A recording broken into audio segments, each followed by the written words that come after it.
Finance Minister Nirmala Sitharaman presents the budget with a major focus on health, massive increase of 137% for the health sector. 35,000 crore rupees allocated for COVID-19 vaccine. Prime Minister Modi says it's the budget of Atmanirbhar Bharat with the welfare of village and the farmers at heart.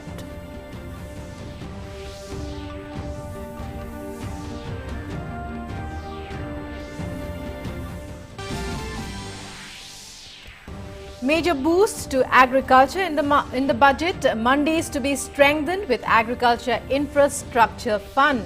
Special Agriculture cess to draw more funds for creating storage and processing of agri-produce. More farm loans as quota increased to 16.5 lakh crore rupees. Home Minister Amit Shah hails budget as farmer friendly.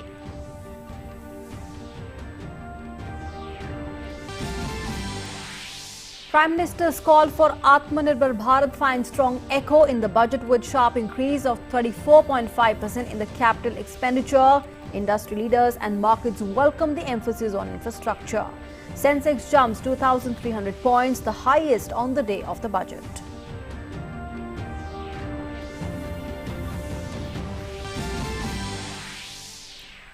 On the third day of the budget session, Rajya Sabha to take up 4 important bills, including Major Port Authorities Bill, Medical Termination of Pregnancy Amendment Bill 2020 for consideration and passing. Lok Sabha to take up motion of thanks to the President's address.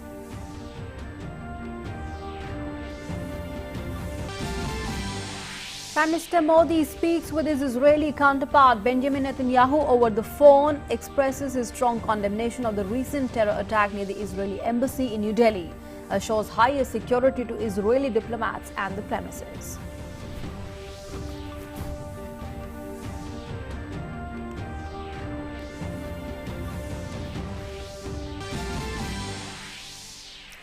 In international news, Myanmar Army Tatmadaw declares emergency for 1 year after seizing power.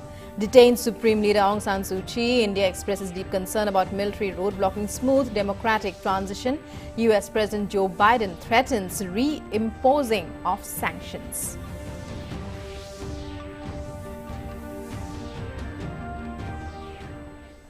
And now let's take a look at the news in detail. We begin by talking about the union budget that was presented yesterday by the Finance Minister. Absolutely, yes. The Finance Minister, Nirmala Sitharaman, presented the budget with a major focus on health. The budget announced substantial increase in investment in the health infrastructure, and the budget outlay for health and well-being was increased by 137% of the budget estimates of this fiscal. The new scheme, Prime Minister's Atmanirbhar Swasth Bharat Yojana, was announced for capacity building in the health sector. Union Finance Minister Nirmala Sitharaman's budget proposals had a deep imprint of the impact that COVID-19 pandemic had on the nation's economy, and particularly on the public health system. Starting her budget speech with a narration of the fight against COVID-19, the Finance Minister strongly positioned health and well-being as one of the 6 crucial pillars of Atmanirbhar Bharat. Underscoring the significant importance of health and well-being for the growth and development of the country, the budget allocation for the same has been increased to 2,23,846 crore rupees in budget estimates 21-22, as against the budget estimate of 2020-2021 of 94,452 crore rupees. This manifests into a sharp increase of 137%. The investment on health infrastructure in this budget has increased substantially. Progressively, as institutions absorb more, we shall commit more. Taking a holistic approach to health, we focus on strengthening 3 areas: preventive, curative, and well-being. A new centrally sponsored scheme, Prime Minister Atmanirbhar Swasth Bharat Yojana, will be launched with an outlay of 64,180 crore rupees over 6 years. The main interventions are setting up of integrated public health labs in all districts and 3,382 block public health units in 11 states, establishing critical care hospital blocks in 602 districts and 12 central institutions, operationalization of 17 new public health units and strengthening 33 existing public health units at points of entry. setting up of 15 health emergency operation centers and 2 mobile hospitals, setting up of a National Institution for One Health, a regional research platform for World Health Organization Southeast Asia region, 9 biosafety level 3 laboratories and 4 regional national institutes of virology. New centrally sponsored scheme, PM Atmanirbhar Swasth Bharat Yojana, will be launched with an outlay of about 64,180 crores over 6 years. This will develop capacities of primary, secondary and tertiary care health systems, strengthen existing national institutions and create new institutions to cater to detection and cure of new and emerging diseases. This will be in addition to the National Health Mission. Development of COVID-19 vaccines also found a pride of place in the union budget. I have provided 35,000 crores of rupees for COVID-19 vaccine in this year 21-22. I am committed to provide further funds if required. In addition, the pneumococcal vaccine will be rolled out across the nation. The National Nursing and Midwifery Commission Bill will be introduced by the government for passing.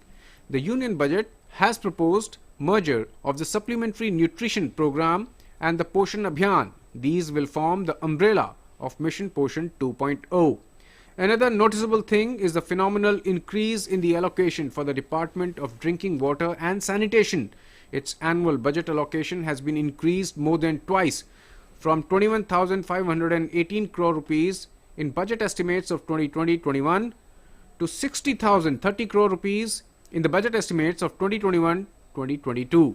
The budget has gone into the all aspects that demanded attention and funds, and the proposals will prepare the foundation of a healthy and fit India. DD India.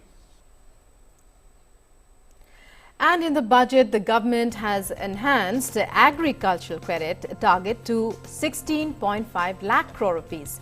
In fiscal year 22, also the agriculture infrastructure funds would be made available to APMCs to augment their infrastructure facilities.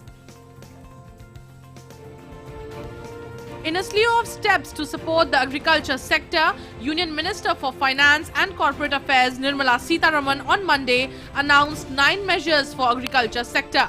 Finance Minister said that the minimum support price regime has undergone a sea change to ensure price that is at least 1.5 times the cost of production across all commodities. Our government is committed to the welfare of farmers. The MSP regime has undergone a sea change to assure price that is at least 1.5 times the cost of production across all commodities.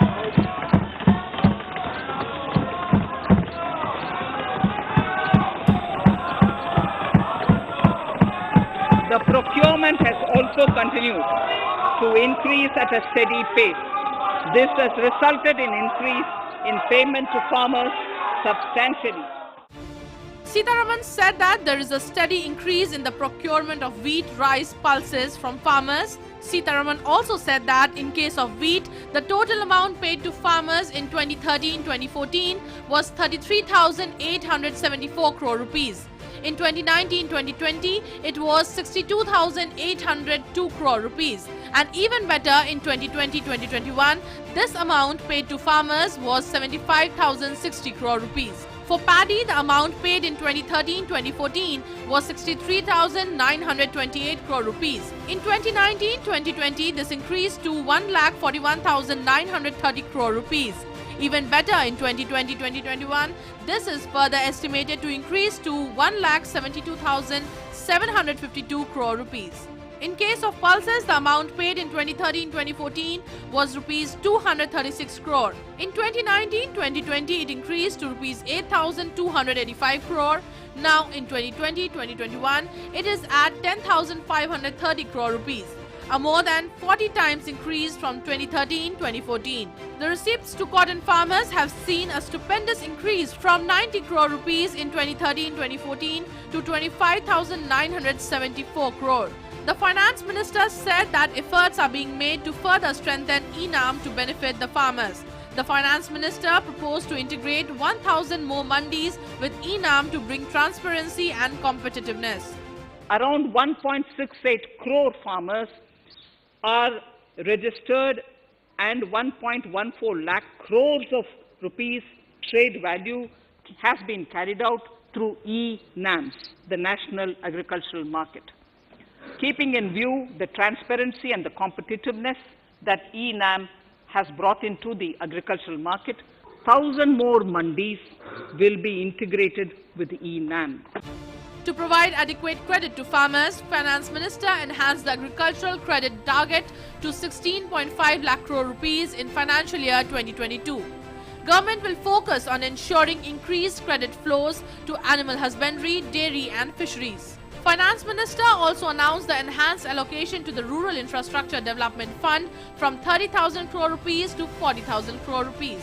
Sitharaman proposed to double micro irrigation fund started with a corpus of 5,000 crore rupees under NABARD by augmenting it by another 5,000 crores. To boost value addition in agriculture and allied products and their exports, the Finance Minister proposed to increase the scope of Operation Green Scheme to be enlarged to include 22 perishable products. Scheme is presently applicable to tomatoes, onions and potatoes. Sitharaman also proposed substantial investments in the development of modern fishing harbours and fish landing centres. The Finance Minister said that to start with, 5 major fishing harbours will be developed as hubs of economic activity. These fishing harbours are in Kochi, Chennai, Visakhapatnam, Paradeep and Petuaghat. She also proposed to develop inland fishing harbours and fish landing centres along the banks of rivers and waterways. Sitharaman proposed to extend Swamitwa scheme to all states, union territories. Swamitwa scheme was launched to bring transparency in property ownership in villages. Under the scheme, a record of rights is being given to property owners in villages. The welfare of farmers has been the top priority for Modi government. The steps announced by the government in this budget for agriculture and allied sectors reflect government's commitment for inclusive development for aspirational India. DD India. The Union Home Minister Amit Shah has expressed his gratitude to Prime Minister Modi, describing budget as promoting economic development. The Home Minister said this year's budget was definitely a complex task in the backdrop of COVID-19 pandemic, but under the guidance of Prime Minister Modi, the Finance Minister has presented an all-inclusive budget which paves the way for the Prime Minister's pledge of a self-reliant India, a $5 trillion economy and for farmers to double their income. Amit Shah also said that from the very first day, the Modi government has been devoted to the welfare of the farmers. In this budget, the Modi government has pledged to ensure the MSP of 1.5 times the cost, which is amply demonstrated by the MSP of paddy this year, which is about twice more than the previous year, benefiting about 1.5 crore farmers. The Modi government has transferred to the farmers' accounts nearly 3 times the amount given by the UPA government.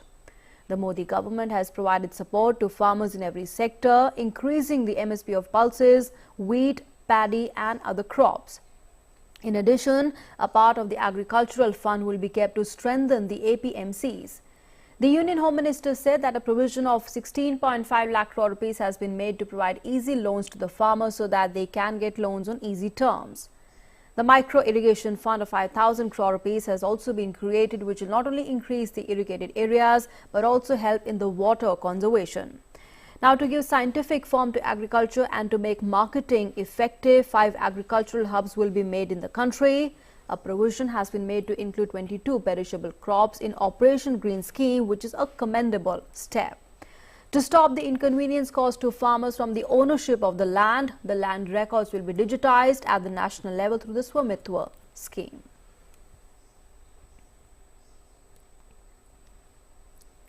And Union Minister for Communications, Electronics and Information Technology, Ravi Shankar Prasad, has said that the budget's main focus is Atmanirbhar Bharat.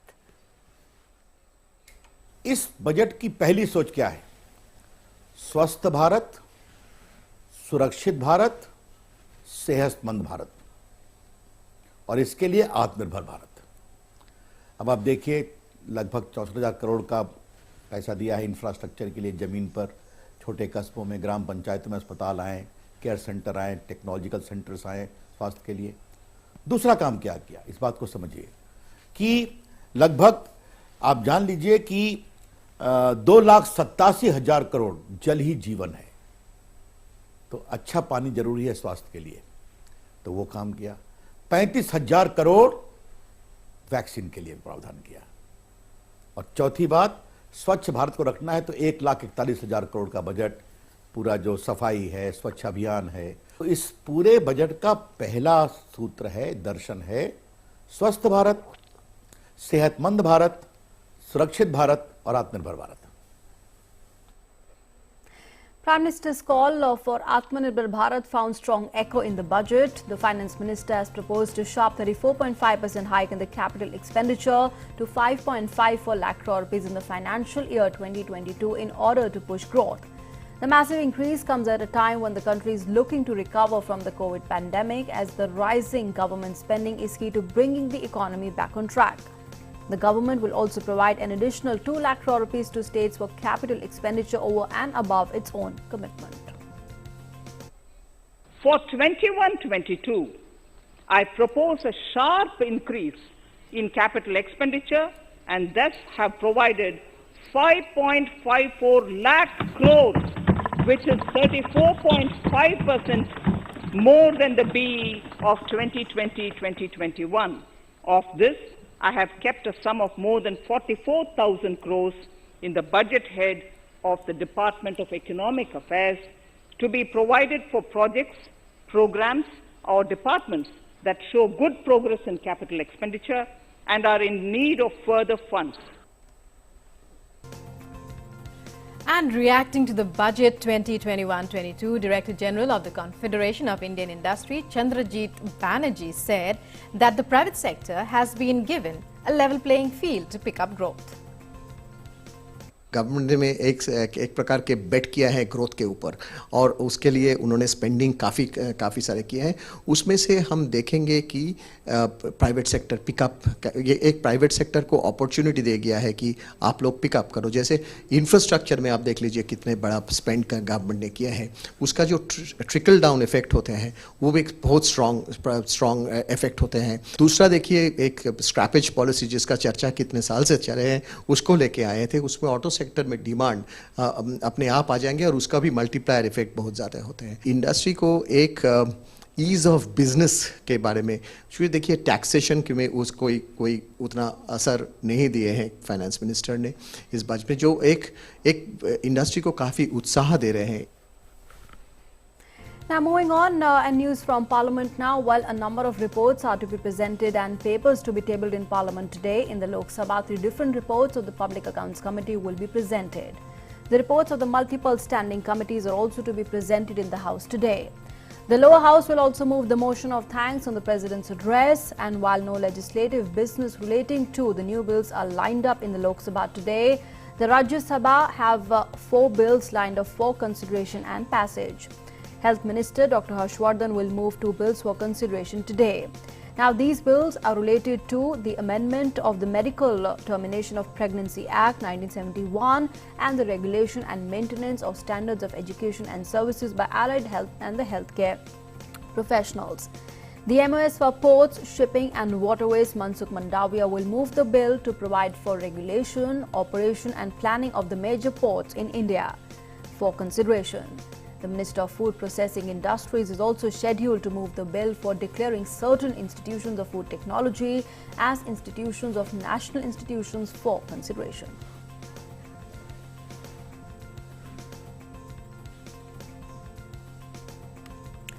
And let's now go across to our correspondent Vishal Barrister, who is joining us with more updates from what we can expect in Parliament today. Good morning, Vishal. Third day of the budget session of Parliament, and a day after, of course, the budget was presented. The all-important day, once again, in terms of the upper house of Parliament is concerned.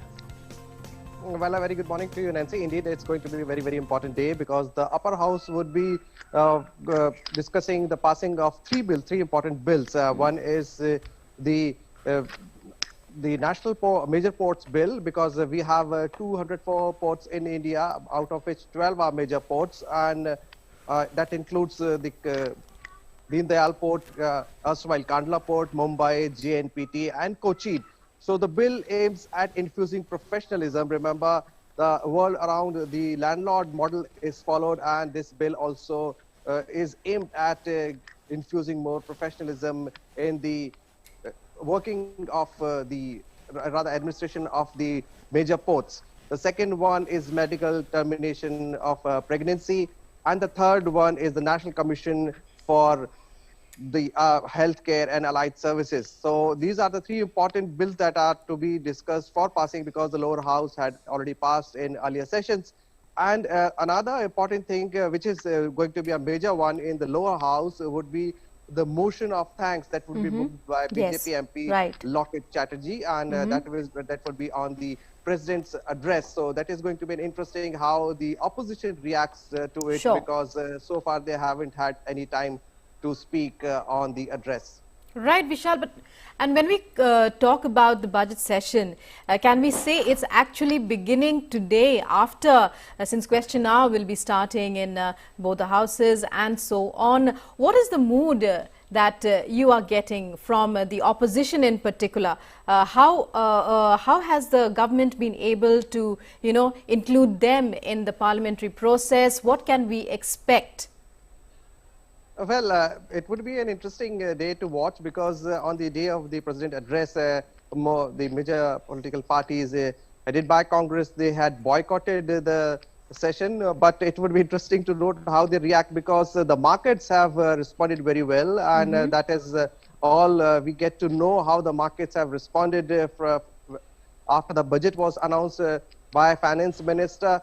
So not very much to say by the opposition. Of course, they would try and again raise the issues like farmers and all, but as the Finance Minister put very rightly in the Parliament yesterday, that even whatever we talk about wheat pulses or paddy, in comparison to earlier years, and gradually how the procurement has grown by leaps and bounds from 2014 to 2019-20. So, and the government plans to go ahead with the farmers because the doubling of income of the farmer is the vision of the Modi government. So it would be an interesting day, because yesterday when we were trying to speak to the opposition leaders when they came out after the budget session was presented in the budget was presented in the lower house, most of them, they did not want to react. So that says it all, Rukma. Okay. All right, Vishal, thanks very much for joining us for the moment and sharing all those updates as to what we can expect from Parliament. A significant day there in Parliament today, and we'll get you all the updates from there. Right, and well, moving on, Prime Minister Narendra Modi yesterday had a telephonic conversation with Prime Minister of Israel, Benjamin Netanyahu. The Prime Minister conveyed his strong condemnation of the terror attack near the Israeli embassy in New Delhi on the 29th of last month. He assured Prime Minister Netanyahu that India accords the highest importance to the safety and security of Israeli diplomats and premises, and would deploy all resources to find and punish the perpetrators of the heinous act. Both leaders have expressed satisfaction about the close coordination between Indian and Israeli security agencies in this context. The two leaders also briefed each other about the progress of the fight against COVID-19 pandemic in their countries and discussed possibilities of further collaboration in this area.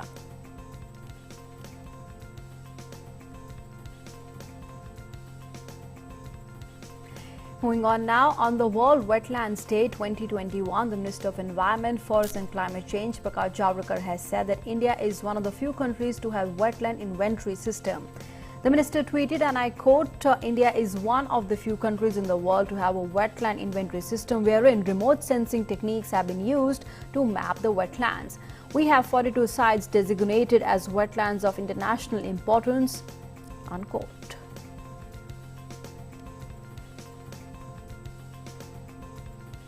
And now a look at COVID-19 updates from across the country.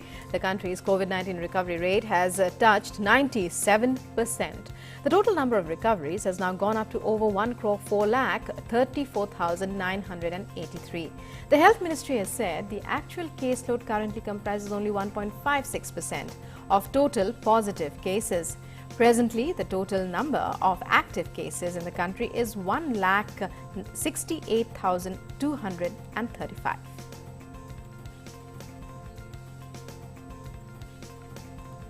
The consignments of the Made in India vaccines have reached Algeria and South Africa. The South African President Ramaphosa confirmed receiving the first consignment of COVID-19 vaccines from the Serum Institute of India, the world's largest vaccine producer. He also emphasized that with the arrival of the consignment, South Africa will launch a mass vaccination campaign. External Affairs Minister Dr. S. Jaishankar tweeted and confirmed the arrival of the consignment in South Africa's Johannesburg. The minister also confirmed the arrival in Algeria and tweeted that a trusted partnership stands renewed. Under the Vaccine Maitri program, India has already sent COVID-19 vaccines to many countries such as Bhutan, Maldives, Bangladesh, Brazil, Nepal, Myanmar and Seychelles, among several others.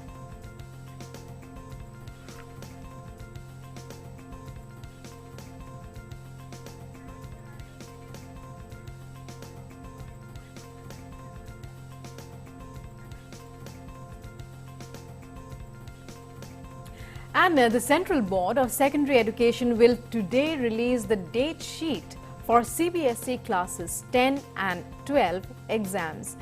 The CBSE board exams 2021 will be held in the offline mode from May 4th to the 10th of June. The date sheet will be released for both 10th and 12th standards on the official website of the Central Board of Secondary Education. Exams will be conducted following all COVID-19 pandemic guidelines. Wearing of a face mask will be a must and social distancing will have to be maintained. Schools will conduct the practical exams from the 1st of March. The results will be announced by the 15th of July. This year, the syllabus has been reduced to 30% and the paper will contain 33% internal choice questions. And with that, let's move on now to the next segment and get you all the business news of the day in Business Buzz.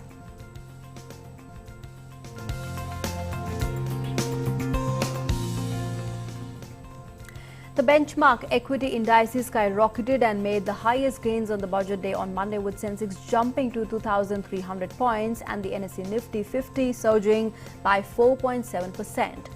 The Union Budget 2021 has been welcomed by the industry leaders and the markets, with a special focus given on sharp increase of 34.5% in the capital expenditure and other announcements to boost the economy.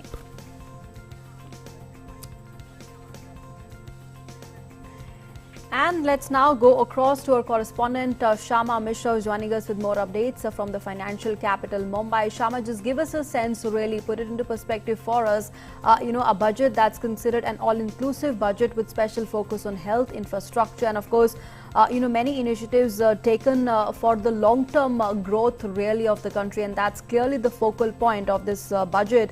The market's really reacting very positively to this budget. Just give us a sense of the industry as well as the markets really, their sentiments being boosted with the budget presentation yesterday. We always say that when the budget is good, it's always the parameter of the market that is good. So yesterday we did see a rally in Sensex and Nifty, and that was really a parameter where we could say the budget was overall and a holistic budget and a comprehensive one. Even while speaking to the industrialists or the experts at various industry bodies, we did get to know that the entire budget is a very holistic one and a better one than what they were expecting. They were expecting some COVID tests to be levied, but that did not happen. And a lot of places where the expenditure is there, they did think that through taxes or some other places the money would be taken. Raised, but yes. that has also not happened. So that True. is why the sentiment of the whole Absolutely. Dalal Street, even the industrialists, they are happy with the budget. Now, what is remaining is the proper execution of the budget. Right. Is what matters the most. Sure. Talking about markets, we did see that yesterday both Sensex and Nifty were rallying in green, and today the trend is the trend would be followed. That is likely because the hangover is there of the good budget, And also, a lot of companies are coming up with their quarter results today. So that is also to be looked at. So we know for the fact that, if a particular company from a particular sector does good, then the sector does good. So overall, like we've seen in the budget, so healthcare sector has got a lot of focus on it in the budget. So healthcare related sector stocks are doing great. Banks are doing great. So these sectors particularly are doing great. And these sectors are the ones to watch out for. But going ahead, one needs to be cautious because this is, we can say that the rally is happening, but there can be some corrections as well. Right, and Shyama, when we talk about how markets have reacted, they've bounced, the mood is buoyant. Day one after the budget, what does it look like? What are financial analysts predicting, and what are their suggestions at this time? For markets related, we've already seen that, it's always sentiments that happens here. But one needs to be cautious going ahead, and long term is always the best. So analysts have also said this particular thing, where there could be corrections in the coming days. But seeing at the rally that has happened yesterday, it was almost 5% in both the Nifty and Sensex. So 5% rally is a great thing. And after Sensex touching 50,000 points, lately, this is a really good indication for the overall domestic recovery in our Indian market. So it could be seen as going ahead, the things are going to get better from this. Where we were, we could say the past is behind us, the worst is behind us. We're going into good, picture, good scenario. But yes, cautious is the word, and with caution, we need to trade. And we've always seen that the ones with the large caps, they are always the best. And the sectors which have got a lot of attention from this year's budget. And the execution that is going to happen will take a lot of, focus from a lot of people, a lot of analysts. Right. So yes, going ahead, caution is the word. But yes, market and the overall economy is going to be in green zone now. Okay, Shyama, talking about the highlights of the budget, of course, massive spending there in the health and the infrastructure there of the country, but ticking the right boxes, by the budget there, of course, there's been focus on the capital expenditure, which is usually considered more productive, and should result in both increase in demand and also help create more jobs. That was clearly very important aspect, an expectation from the budget this time. And also on the fiscal deficit, Shyama, analysts in fact also saying that the budget has taken a long view. So, clearly great points there in this budget that were presented in terms of capital expenditure and the fiscal deficit being addressed. Definitely, and a lot of expectations were there around the same point. And we know for the fact that the point right now that the need of the hour in our Indian economy is job, employment opportunities, employment creation. So this, the focus where we've seen a lot of expenditures happening, and going forward also a lot of, lakhs and crores of rupees is listed for the proper funding or spending on particular sectors. So be it health, because going forward we know health is the focus sector. And apart from that, a lot of focus has been also given on infrastructure. So people from the real estate industry or otherwise, or whoever is related to the real estate industry sector, they were really hopeful that this particular expectation or their demand should be met. And this has happened in this particular budget. So going forward, when we are seeing a lot of infrastructure projects coming up all over our country, be it the buildings or hospitals or schools, or even the fisheries, educational institutions, that was also coming up. That will in turn definitely lead to job creation, employment opportunities coming up our way. So this could be, a real game changer, having a lot of focus on the areas which requires the most attention, and then spinning the wheel of development. That has happened over here. And like I've said, that meticulous execution is now what absolutely. All right, Shyama Mishra, thanks very much for joining us for the moment and sharing all those inputs as far as share markets there making the highest gains on the budget day. Thanks very much. With that, let's move on now to our next segment. Across the globe, in which we tell you about all that's happening in Myanmar, for example, plus COVID updates from across the globe.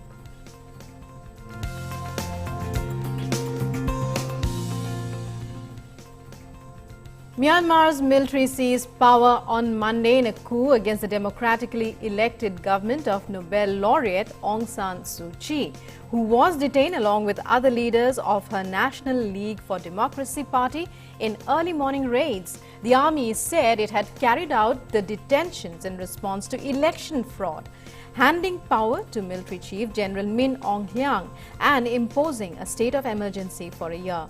Suu Kyi's party has said she had called on people to protest against the military takeover. The coup derails years of Western-backed efforts to establish democracy in Myanmar, formerly known as Burma. The generals made their move hours before Parliament had been due to sit for the first time since the NLD's landslide win in a November 8th election, viewed as a referendum on Suu Kyi's fledgling democratic rule. Phone and internet connections in the capital, Naypyidaw, and the main commercial centre, Yangon, were disrupted and state television went off air after the NLD leaders were detained.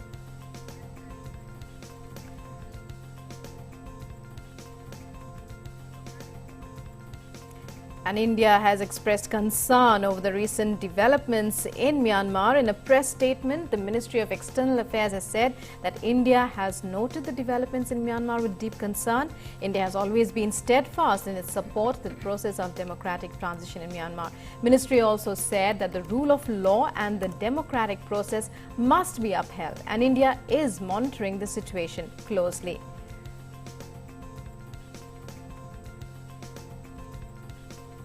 Joining us now for more on this, our guest Vivek Kaju, former ambassador to Myanmar. A very good morning to you, sir. Your reactions to what's happened in Myanmar, to what extent was it expected? How confident were you that the army would hand over power to the NLD?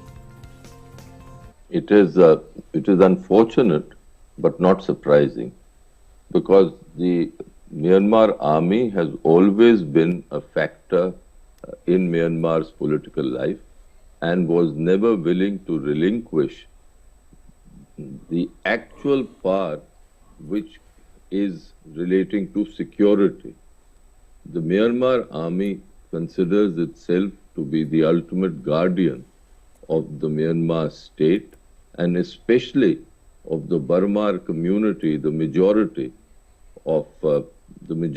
ethnic group in Myanmar. Now, it is quite clear that after the November elections, the Myanmar army felt nervous that Myanmar may be proceeding in a direction of true democracy, in which the NLD would be able to circumscribe further the role of the army. And this was clearly not acceptable to the generals. Right. Meanwhile, India has expressed deep concern at what has happened. The US too has said, President Joe Biden has said that they could reimpose sanctions. So clearly, it's not going to be that easy for the army to. Well, the China factor should never be overlooked. In 1988, if I recollect correctly, a similar enactment has taken place when the results of an election were thrown aside by the army. At that stage, India, along with the rest of the world, had shunned Burma, it was then Burma, later it became Myanmar, today it is Myanmar, had shunned Myanmar and insisted that democracy be reinstituted. Now that was good, but the fact is that the Myanmar people acquiesced in a sense, not happily, but acquiesced with what went along. So while we have correctly expressed great concern and have expressed our unhappiness at these developments, my feeling is that the engagement with Myanmar must continue and continue robustly. Otherwise, Myanmar would fall further in the embrace of China. Right, Ambassador, yeah, sure. Ambassador Kaju, also, of course, this is a democracy there in Myanmar facing uncertain future. This is a great setback for Myanmar. But also, would you say that this is coming as a setback not only for Myanmar, but also for the ASEAN? Well, the ASEAN has always had a very ambivalent attitude to such developments. If you recollect, the Thai army, the Thailand army had also staged a coup. And ASEAN, while expressing regret at these developments and stressing the importance of democracy, had more or less accepted it. So again, if you see the ASEAN statement, while it expresses its anguish and wants the restoration of the constitutional process, certainly the ASEAN group, I expect, will not shun Myanmar. Right. And Ambassador, when we talk about Aung San Suu Kyi, and well, she has attained iconic status already, but this a major setback as far as her life, her career, again, is concerned. Aung San Suu Kyi was trying to navigate herself through these very complex issues in Myanmar. She was conscious of the strength of the army. And if it is unfortunate that she was condemned by the West for the navigational exercise she was undertaking over the last 5 years. If she had iconic status, but if you see the last 4 or 5 years, she was severely criticized on the Rohingya issue, for instance. Now, today, the same critics should be aware of the difficulties that she was facing in Myanmar, and they should have some sympathy for complex tasks that she had undertaken. Okay. Ambassador Karju, the democratically elected government and the military, of course, had eased the tensions for a while, but, they had both made efforts to resolve the differences. But it seems that they have failed to establish a mechanism really to fundamentally resolve these issues. What do you see the way forward really for Myanmar from here on? I see difficult times for Myanmar because while Aung San Suu Kyi has called upon the people to resist this move, there is a deep historical reason why the majority community, majority ethnic group in Myanmar feels an enormous anxiety about the maintenance of its identity. And therefore, while it aspires and wants its democracy, yet when a push comes to shove, it does not actually rebel against the army, because for this you need widespread demonstrations, you need people to come out on the streets. No, I don't see that happening easily. Okay. All right, Ambassador Karju, thanks very much for joining us here on DD India and sharing your perspective. We'll be closely watching the developments as and when they happen in Myanmar. Thanks very much, sir. Thank you. And the UN Secretary General Antonio Guterres has also in fact strongly condemned the detention of Myanmar's Aung San Suu Kyi and other political leaders and urges the military leadership to respect the will of the people of Myanmar. The UN spokesperson has said that the UN fears the coup in Myanmar will worsen the situation for some 6,000 Rohingya Muslims still in the country. The diplomats say that the 15-member UNSC plans to discuss Myanmar in a closed meeting today.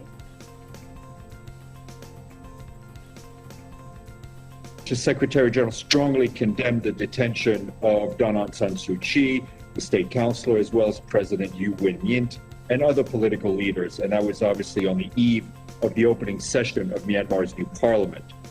Mr. Guterres said he expressed his grave concern regarding this declaration of the transfer of all legislative, executive, and judicial powers to the military.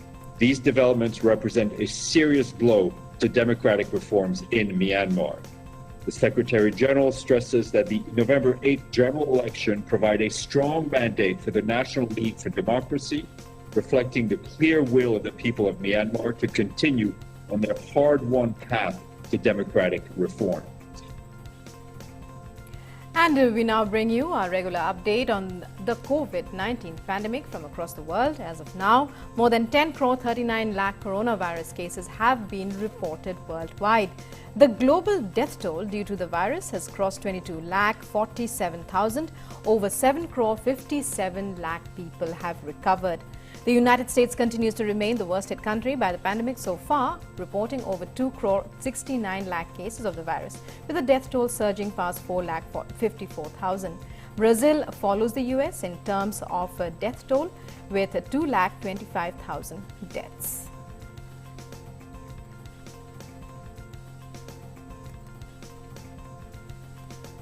Now, with the COVID-19 pandemic having a strong grip on Europe, France has put in place stricter controls over Swiss borders, including at its border with Switzerland. All the arrivals into France from outside the European Union are banned, except for essential travel, and all visitors from European Union nations must show a negative COVID-19 test except the cross-border workers and truckers. Earlier, French government's top scientific advisors said the country might need to move towards a third lockdown in lieu of the circulation of the new variants of the virus.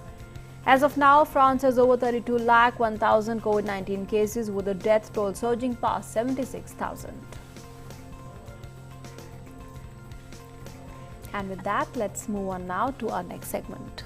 It's time for the web review, in which Amrit Pal will be telling you about all that's trending on Twitter and on social media.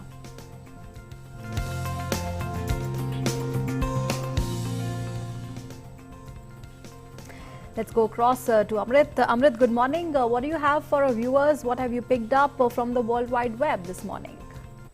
Good morning, Nancy and Rukma. Well, most newspapers, web portals, news sites have led with yesterday's budget. That is the headline across almost all media.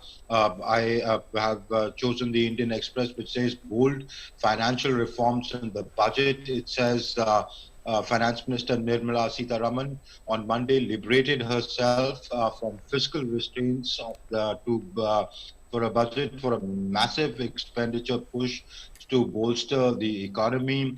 It says she's taken some boldest decisions of the last 6 years with the intent to privatize PSU banks and state insurers like the LIC, which has been a taboo for all governments. As you know, disinvestment is a huge political risk which governments often avoid. But Nirmala Sitharaman yesterday took that call.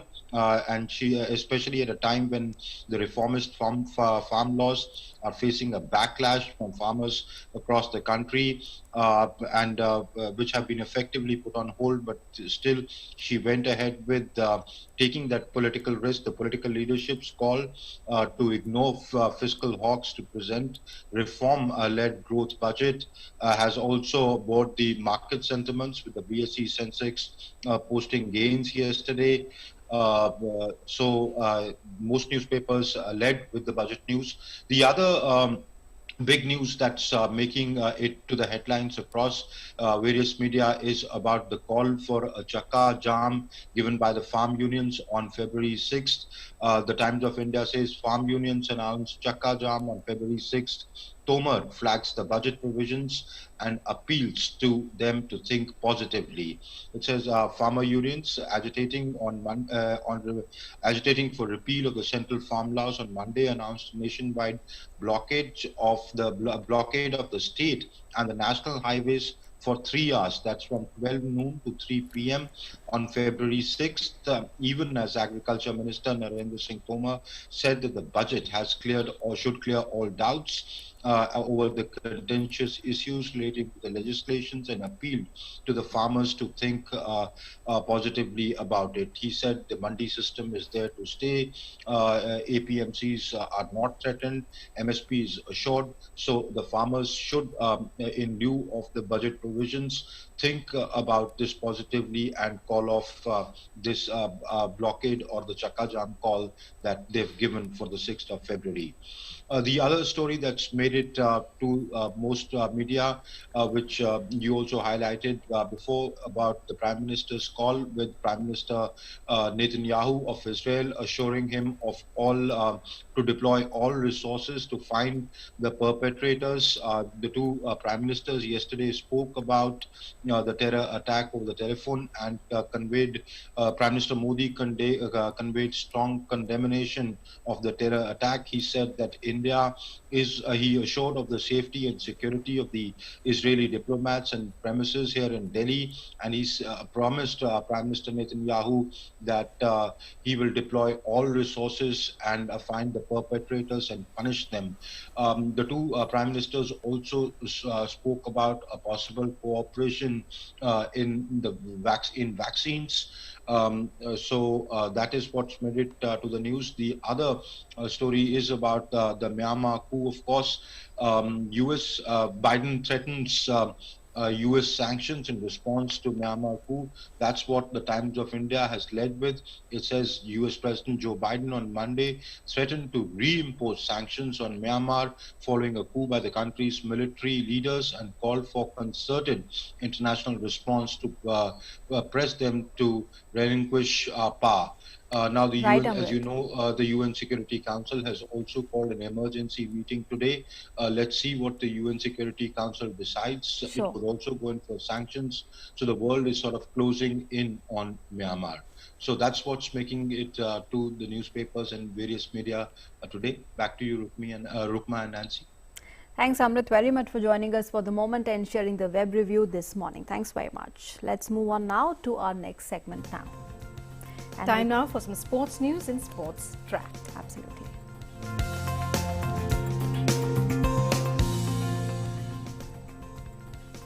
Members of the Indian and England cricket teams have returned 3 negative tests for COVID-19 during their 6-day quarantine. Team India had their first outdoor training session since reaching Chennai for the first 2 tests against England. The Indian team completed their quarantine and cleared all their COVID tests and trained at the M.A. Chidambaram Stadium in Chennai. The England squad will practice for the first time as a full group for 3 hours on Tuesday to get into the groove ahead of the 4-match test series. India are on a roll, having beaten Australia in their own backyard twice in the last 3 years, most recently in January. England too are in good form, having swept the 2-match series in Sri Lanka. And let's move on now and take a look at the health story of the day today.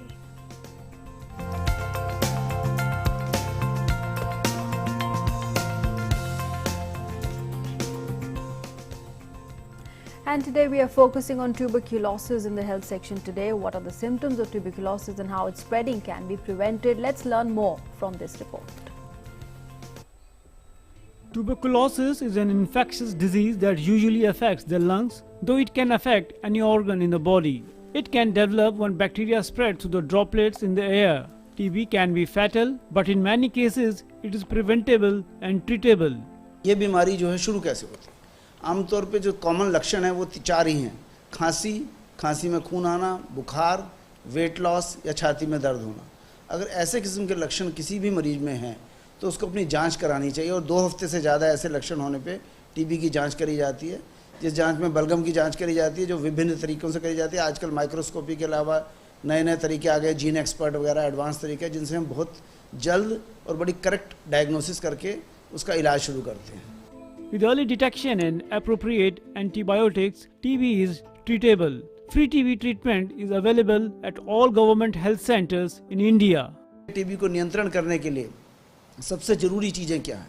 Number पहला, TB की बीमारी को spread होने से, इधर उधर फैलने से रोकने में जो चीज़ें हमें कोरोना ने सिखाई हैं वो बिल्कुल टीबी के लिए भी कामयाब है। यानी हम कभी भी खांसते हैं छींकते हुए आगे मुंह के ऊपर रुमाल रखें, कभी भी एक दूसरे के कुछ डिस्टेंस रखें, 6 फीट का डिस्टेंस, जिससे हमारा सांस दूसरे इंसान के सांस से मिक्स ना हो, इधर उधर ना थूकें। ये 3-4 चीज़ें जो हैं टीबी को ऑलमोस्ट का स्प्रेड बिल्कुल ख़त्म कर सकती हैं। उसके अलावा सबसे दूसरी इंपॉर्टेंट स्ट्रेटजी है, जो भी मरीज हो जिसको लक्षण हो वो अपना इलाज पूरा लें, क्योंकि जैसे हम इलाज पूरा करेंगे तो स्पूटम पॉजिटिव पेशेंट्स का लोड सोसाइटी में कम हो जाएगा। और ये प्रधानमंत्री मोदी का एक स्टेटेड ऑब्जेक्टिव है कि हम 2025 तक टीबी को पूरी तरह से अपने देश से एलिमिनेट करना चाहते हैं। एलिमिनेशन की परिभाषा ये रहेगी कि जितनी पॉपुलेशन है उसमें से 1% से भी कम उसका इंसिडेंस हो जाए, और ये लक्ष्य हमारे लिए संभव है, पर इसके लिए बहुत मेहनत की ज़रूरत है और पूरे community, nation as well as society, government सबको कंसर्टेड एफर्ट करने की जरूरत है. Tuberculosis reporting in India has improved significantly. The improvement is primarily driven by better access to diagnostic, public-private partnership and enhanced investment by government to make treatment available to majority of patients. Girish Nishana's report, DD India, Delhi. And let's move on now. Take a look at the weather conditions for today.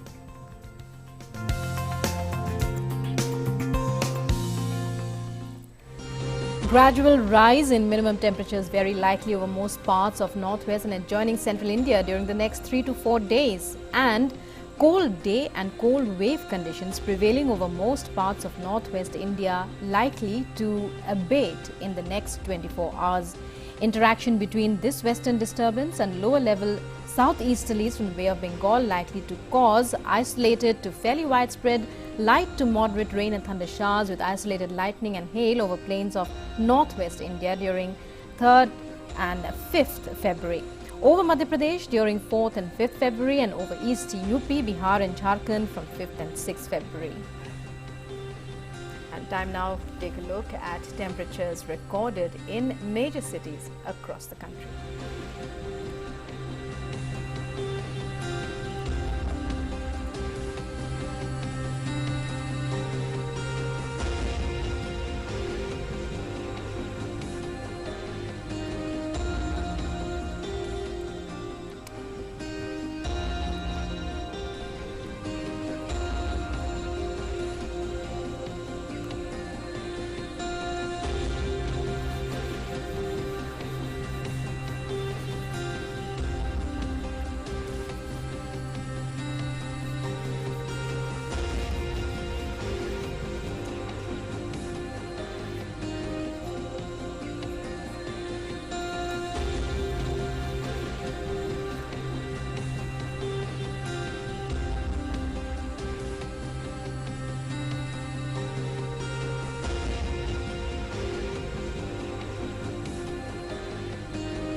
And with that, it's time for us to wrap up this edition of the Breakfast News. But before we go today, we are leaving you with these visuals. Well, the world moves forward and we embrace new technologies and developments.